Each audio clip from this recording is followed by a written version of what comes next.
Hi, Shep, Hyken, your customer service and experience expert. And today I'm going to talk about delighting your customers, a topic that I often talk about, but here's a little twist.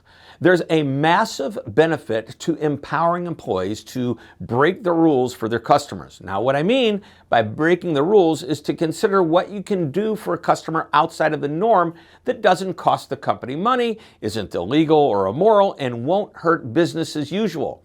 In reality, employees really aren't breaking the rules. They're finding ways not to break the rules while still taking care of the customer.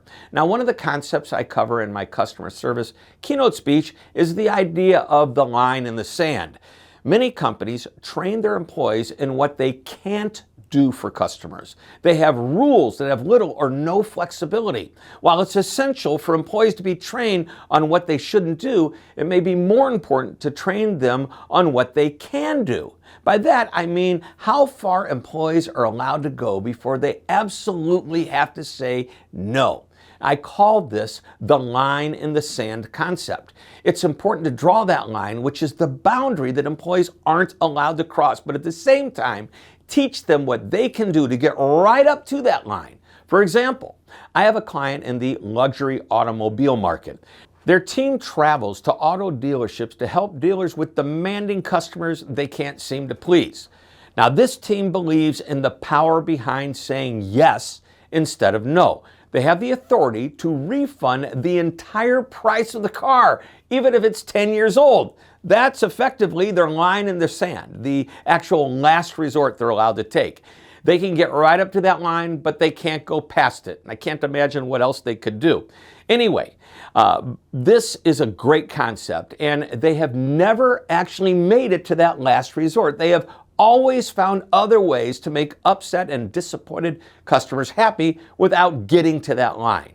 The key is training, but it isn't one session to tell employees what to do or not to do. It's about continuously sharing stories about what other employees are doing to meet customers' needs and demands, all without crossing the line in the sand.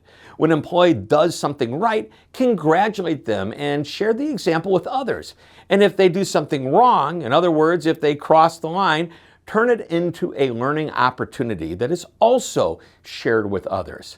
Constantly sharing examples helps employees recognize their opportunities to delight their customers. Some examples of breaking the rules might be honoring a warranty that expired last month or stretching a 14-day return policy to the 15th or 16th day. Some retail organizations, like Nordstrom, have an easy and no questions asked return policy. Even though the employees at Nordstrom aren't breaking the rules, the customer feels they are going above and beyond when they're being taken care of. That's all this really is, making customers feel you are on their side, willing to be flexible and giving them reasons to say, "I'll be back." Well, I hope you enjoyed this short lesson. Thank you very much for tuning in. This is Shep Hyken reminding you to always be amazing.